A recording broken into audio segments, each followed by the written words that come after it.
Վրաստանի վարչապետ Իրակլի Կոբախիձեն հանդիպել է Հռոմի Պապի հետ, կողմերը քննարկել են կուսակցական հարաբերություններ, երկրի առջև ծառացած մարտահրավերներ եւ ընթացիկ իրադարձություններ։ Այնինչ մենք տարիներ շարունակ ասում ենք, կրկնում է ԱՄՆ-ի պաշտոնական վարչակազմը, նախագահ Թրամփի վարչակազմը։ Համապատասխանաբար, այնինչ մենք պնդում ենք 2022 թվականից ի վեր, հաստատվում է։ Հռոմում վրացի լրագրողներին ասել է Վրաստանի վարչապետ Իրակլի Կոբախիձեն։ Վրաստանը առաջիկա 6 ամիսների ընթացքում կգլխավորի Սևծովյան տնտեսական համագործակցության կազմակերպությունը։ Շալվա Պապուաշվիլին ելույթ է ունեցել միջոցառման ներկաների առջև եւ կենտրոնացել առաջնահերթությունների վրա։ Մեծ պատիվ է այսօր դիմել ձեզ Սևծովյան տնտեսական համագործակցության կազմակերպության խորհրդարանական վեհաժողովի 66-րդ գլխավոր վեհաժողովում։ Շնորհակալություն եմ հայտնում ձեզանից յուրաքանչյուրին այսօրվա հանդիպմանը մասնակցելու համար, որը ցույց է տալիս ձեր նվիրվածությունը տարածաշրջանային համագործակցությանը, երկխոսությանը եւ կայուն զարգացմանը։ Այս մասին հայտարարել է Վրաստանի խորհրդարանի նախագահ Շալվա Պապուաշվիլին։ Ինչպես նշել է Պապուաշվիլին, վերջին մի քանի տարիները ամենադժվարն էին Սևծովյան տնտեսական համագործակցության կազմակերպության խորհրդարանական վեհաժողովի համար։ Ռուսաստանի պատերազմը Ուկրաինայում եւ հետագա զարգացումները Սևծովյան տարածաշրջանում լուրջ ազդեցություն են ունեցել կազմակերպության գործունեության վրա, նշել է Պապուաշվիլին։ Ընտրական օրենսգրքի քննարկումը շարունակվում է։ Իրավական հարցերի հանձնաժողովը առաջին ընթերցմամբ աջակցել է փոփոխություններին։ Նախագիծը ներկայացրել է ընթացակարգային հարցերի հանձնաժողովի նախագահը։ Դավիթ Մաթիաշվիլին ուշադրության է հրավիրել էմիգրանտների քվեարկության կանոնների փոփոխության վրա եւ ասել, որ դա ենթադրություն է, որ Վրաստանի սահմաններից դուրս ապրող մարդկանց սահմանափակվում են ընտրություններին քվեարկել։ Այս որոշման նպատակն է կանխել արտաքին միջամտությունը եւ ընտրությունների վրա ազդելու փորձերը։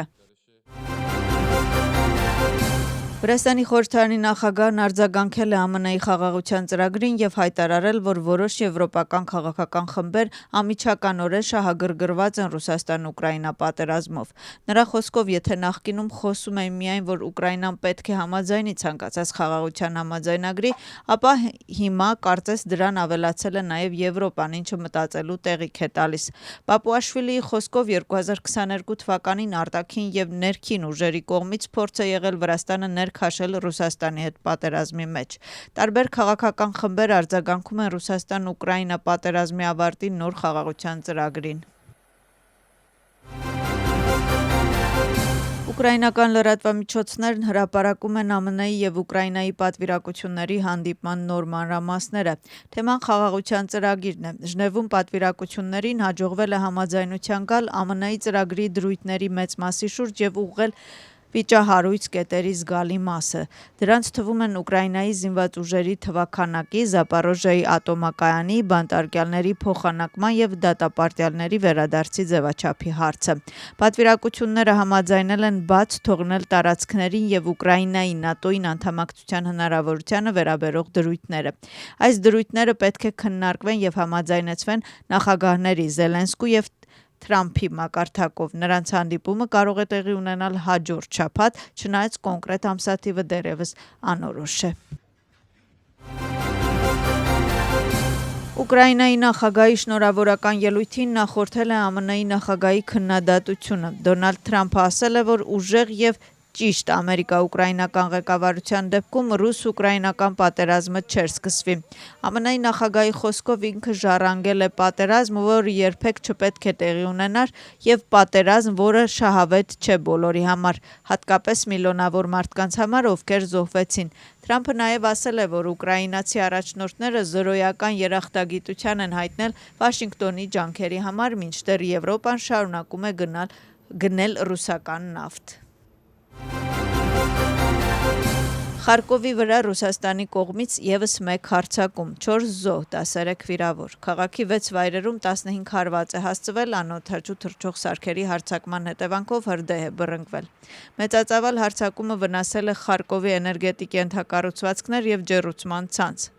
Իզմայիլի շրջանում եւ Օդեսայի մարզի Իզմայիլ քաղաքում տեղի են ունեցել նաեւ մի շարք պայթյուններ։ Անօդաչու թռչող սարքերի պատճառով տարածաշրջանում հայտարարվել է օդային տագնապ։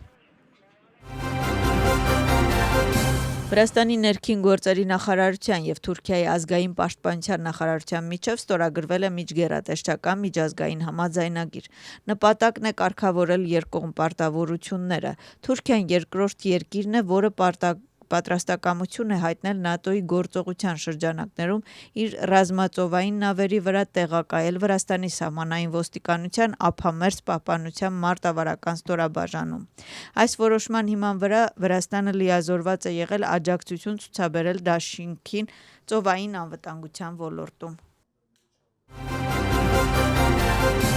Ինչն է առաջացրել Քվիշեթի Կոբի թունելի սողանքը, հետաքննությունը շարունակում է։ Միջադեպի հետևանքով 4 մարդ է զոհվել, մեկը տեղափոխվել հիվանդանոց։ Նրա վիճակը ներկայումս կայուն է։ Սողանքը փլուզել է Ցկերես գյուղի մոտակայքում շինարարության ժամանակ 3 երեկոյան։ Ողբերգության պատճառները ներկայումս անհայտ են։ Համապատասխան մարմինները արդեն հարցաքննել են շինարարական ընկերության ներկայացուցիչներին։